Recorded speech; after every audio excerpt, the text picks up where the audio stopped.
नमस्कार, स्वागत है आप सभी का 0 पॉइंट में। मैं मौजूद हूँ देश विदेश की 10 बड़ी खबरों के साथ। तो चलिए खबरों की शुरुआत करते हैं।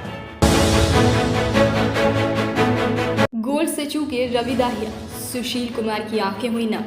भारतीय रेसलर रवि कुमार दाहिया को टोक्यो ओलंपिक्स में रजत पदक के साथ संतोष करना पड़ा। रूस के जावूर युवोवेक ने रवि को पुरुषों के 57 किलो के फाइनल मुकाबले में 7-4 से मात दी।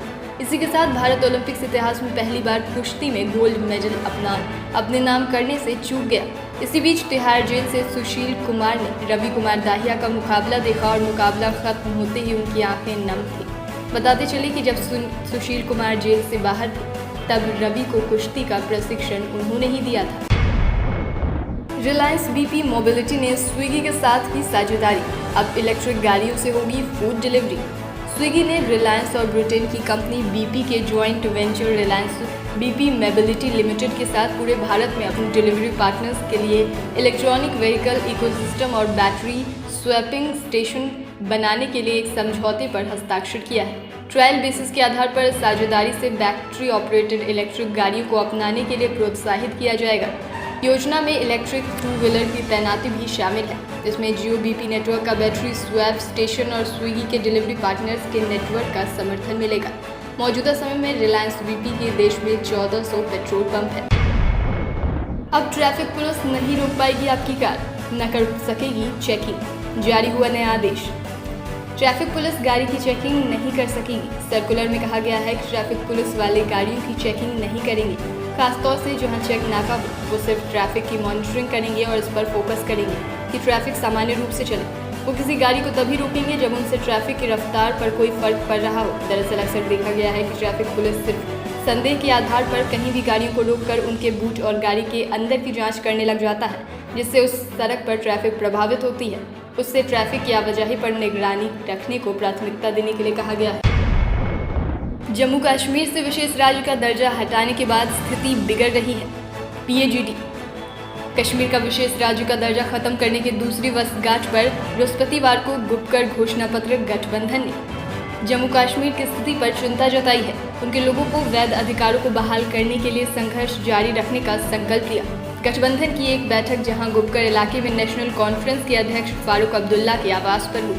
अब्दुल्ला पीएजीडी के भी अध्यक्ष हैं। उन्होंने कहा कि स्थिति असामान्य बनी हुई है और क्षेत्रों में शांति बहाल करने के दावे 5 अगस्त 2019 को दुर्भाग्यपूर्ण दिन पर क्यों कदमों को हासिल नहीं हुए।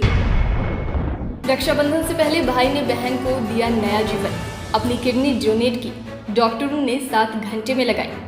भाई ने अपनी एक किडनी बहन के लिए देकर उसे नया जीवन दिया है। गुजरात के तापी जिले में बियारा तहसील निवासी लता अरविंद महास्वावंशी ने किडनी 4 साल पहले फेल हो गई थी, जिससे वो बीमार रहने लगी। 1.5 साल तक उसको बहुत पीड़ा उसने झेली। परिवार वाले उसे अस्पताल में इलाज के लिए ले जाते थे, जहां तरह तरह की दवाइयाँ दी जाती थी, लेकिन निदान नहीं हो पाया। फिर लता को सूरत के मिशन अस्पताल में भर्ती कराया गया। उस वक्त ही एक भाई ने आकर बहन की जान बचा ली। टीकों की आपूर्ति नहीं बढ़ाई गई तो कोविड की स्थिति गंभीर हो सकती है, ममता ने मोदी से कहा। पश्चिम बंगाल की मुख्यमंत्री ममता बनर्जी ने प्रधानमंत्री नरेंद्र मोदी को बृहस्पतिवार को पत्र लिखकर आशंका जताई है कि अगर राज्यों में टीके की आपूर्ति नहीं बढ़ाई गई तो कोविड की स्थिति गंभीर रूप ले सकती है। उन्होंने आरोप लगाया कि राज्य की आबादी घनत्व बहुत अधिक होने के बावजूद उसे टीकों की बहुत कम खुराकें मिल रही हैं और प्रधानमंत्री से टीकों की आपूर्ति बढ़ाने की अपील की है। उन्होंने कहा कि राज्य को सभी पात्र लोगों को टीका लगवाने के लिए कोविड टीकों की करीब 14 करोड़ खुराकों की जरूरत है। लखनऊ गर्ल का नया वीडियो आया सामने, देखकर लोग बोले सही में इलाज की जरूरत है। लखनऊ में कैब ड्राइवर को बीच सड़क पर पीटने वाली लड़की मानसिक रूप से बीमार है।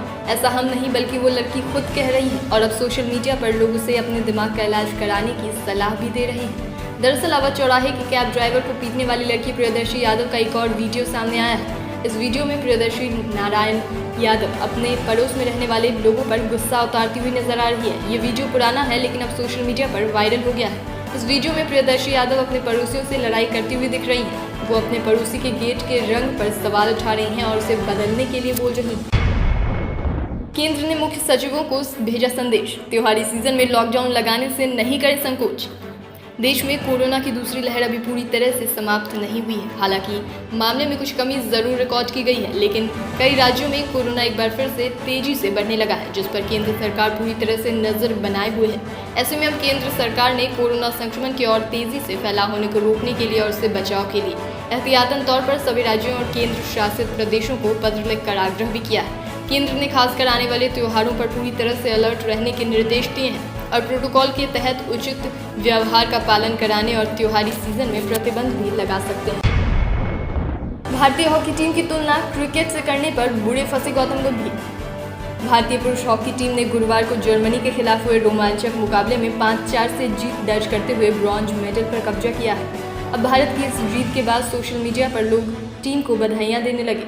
सलामी बल्लेबाज और बीजेपी सांसद गौतम गंभीर ने भारतीय हॉकी टीम को बधाई दी है। उसके बाद इस ट्वीट पे जमकर बवाल हुआ है। दरअसल गौतम गंभीर ने भारतीय पुरुष हॉकी टीम को भारतीय क्रिकेट टीम की 3 बार वर्ल्ड कप जीत से बड़ा करार दिया है। बस गंभीर की ये बात लोगों को बिल्कुल पसंद नहीं आई और लोगों ने क्रिकेटर को ढंग से सबक सिखा दिया। राहुल गांधी का जोरदार हमला, बोले नरेंद्र मोदी ने हर युवा के फोन में पेगासस का आइडिया डाला। पेगासस मामले, बेरोजगारी और महंगाई को लेकर कांग्रेस नेता राहुल गांधी ने नरेंद्र मोदी सरकार पर जोरदार हमला बोला है। राहुल गांधी ने कहा कि नरेंद्र मोदी ने हिंदुस्तान के हर युवा के फोन के अंदर पेगासस का आइडिया डाला है। राहुल ने कहा कि पेगासस सत्य को दबाने और इस देश की आवाज़ को कुचलने का एक हथियार है। बेरोजगारी के मुद्दे पर केंद्र सरकार पर बरसते हुए राहुल गांधी ने कहा कि मोदी सरकार एक पार्टनरशिप बनाई है। ये पार्टनरशिप देश के गरीबों के साथ नहीं बल्कि सबसे बड़े उद्योगपतियों के साथ है। राहुल गांधी ने कहा कि नरेंद्र मोदी की साझेदारी युवा, किसान, मजदूर, छोटे व्यापारियों के साथ नहीं बल्कि उनकी पार्टनरशिप 2-3 बहुत बड़े बिजनेसमैन के साथ है।